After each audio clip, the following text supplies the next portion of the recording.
ताकि हमें फिर जाकर हम उसमें बच सके।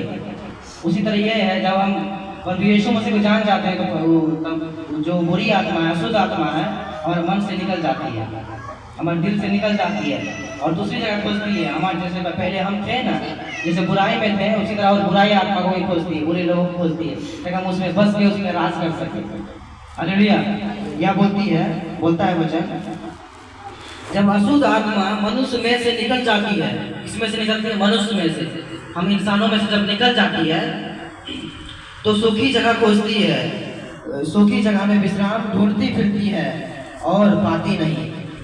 तब वो सूखी जगह मतलब और अच्छा जगह इसी तरह खोजती है कि हम दूसरे पे वास कर सके, तो उसे मिलता नहीं है। जो मजा उसमें हम पे मिला था वो मजा उसमें नहीं मिलेगा। वही सोच के वो दूसरा आदमी खोजने जाती है तो उसे नहीं मिलता है। तो क्या करती है, वो फिर सूखी जगह में जाकर फिर भटकती है, फिर वहीं घूम के आने चाहती है। वो कहाँ आना चाहता है? जहाँ पहले वो बसे हुए थे वहीं आना चाहता है। तो पढ़िए आगे क्या होता है।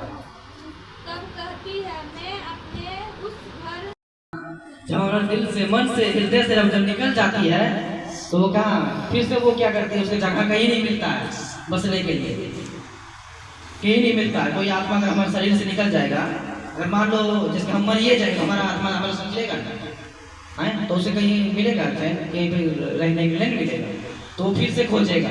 मतलब कहने का मतलब ये है, जो ये बुरी आत्मा जब हमारे आत्मा से निकल जाती है, जब प्रभु में हम आते हैं, जब निकल जाती है तो वो फिर से वो चाहती है फिर से वही जगह में जाए जहाँ पहले हम रहते थे। चलो सुनेंगे ध्यान से, जहाँ हम पहले रहते थे तो वही जाकर हम बसेंगे सोचती है, लेकिन वहाँ क्या पाती है? सजा हुआ पाती है। सजा हुआ का मतलब ये है कि वो प्रभु यीशु मसीह से वो मतलब प्रभु यीशु मसीह से सजा हुआ पाती है, प्रभु यीशु मसीह के वचन से वो लोग भरपूर हुआ पाती है, पवित्र पाती है। वो क्या होती है? आगे पढ़ेंगे। तब वो जाकर अपने से और बुरे सात आत्माओं को अपने साथ ले आती है। रुक जाओ, ले आती है। यहाँ क्या बोलता है? जब वो अकेले आती है तो हमें सजा हुआ पाती है, प्रभु यीशु मसीह से हमें सजा हुआ पाती है, तो क्या करती है कि हमसे तो नहीं हो पाएगा कब्जा इस पर, तो क्या करती है? और सात आत्मा को लेकर आती है ताकि हम उस पर और कब्जा कर सके अच्छी तरीका से। लेकिन वो आगे बढ़ क्या बोलता है फिर?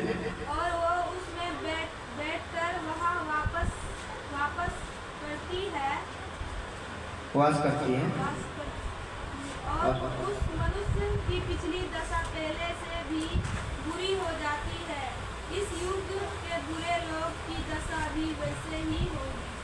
तो यहाँ ये बोलता है, जब हम प्रभु यीशु मसीह पहले थे, चंगाई पा लेते हैं, तो वो बुरी आत्मा क्या होती है? निकल जाती है। ठीक, तब निकल जाती है तो हम सोचते हैं कि हमें शांति तो मिल रहा है, चंगाई तो मिल रहा है, अब यीशु माने या ना माने उससे क्या फर्क पड़ता है? कोई फर्क नहीं पड़ता है। सोचता है वो लोग यीशु मसीह को छोड़ देते हैं, छोड़ते हैं क्या?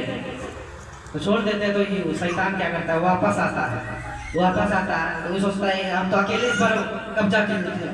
इस बार वो सोचती है कि अब सात आत्मा को कब्जा करेंगे, सात अपने दोस्तों के साथ उसको कब्जा कर लेंगे। हम अकेले थे इसलिए हमको भगा दिया था ना, इस बार सात दोस्तों को लेके आएंगे, देखते हैं कौन भगाता है हमको है। तब वो सोचती है सात अपना दोस्तों को लेके आती है, मतलब सातों दुष्ट आत्मा को लेके आती है और उसके मन में, हृदय में, उसके दिल में, उसका आत्मा में कब्जा कर लेती है। तो क्या उसका आत्मा पहले से अच्छा रहेगा कि बुरा रहेगा? बुरा रहेगा। पहले तो एक आत्मा कब्जा किया था, अब सात आत्मा कब्जा कर लिया, तो उससे तो और ही बुरा होगा। पहले तो हाथ कटा था, इसमें सारा शरीर कट जाएगा। हालेलुया। तो वही बोल रहा है कि जब एक आत्मा था तो उसमें उसको शांति से चंगाई मिल गया, उससे ठीक ना, उससे छुटकारा मिल गया, लेकिन वो इंसान क्या किया? फिर वो पाप में डूब गया। फिर पाप में डूब गया तो शैतान क्या चाहा? हम तो अगले बार तो अकेले थे, लेकिन इस बार अपना सारे साथियों को लेकर आएंगे, सात दोस्तों को लेकर आएंगे, तब देखते हैं हमें कौन भगाता है, बोलता है शैतान। तब वो इतना उसको जो छोड़ दिया था मसीह यीशु मसीह को, उसके मन में, हृदय में कब्जा कर लेती, उसके आत्मा को कब्जा कर लेती है। तब उसका आत्मा और भी बहुत ही बुरा कष्ट में डूब जाती है। इतना कष्ट में डूब जाती है वो मर भी सकता है। लोग देखता है ना कितना लोग चंगाई पाता है, यीशु मसीह को छोड़ देता है, छोड़ता है क्या?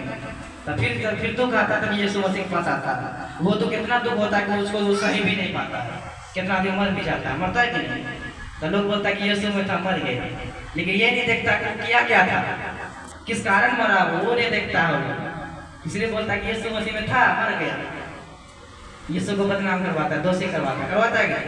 तो वही बोल रहा है, अगर हम विश्वास में अगर अच्छे तरह का टिका रहेंगे, प्रभु यीशु में अगर हम बने रहेंगे, तो कोई एक आत्मा के साथ आत्मा भी हमें कब्जा नहीं कर पाएगा।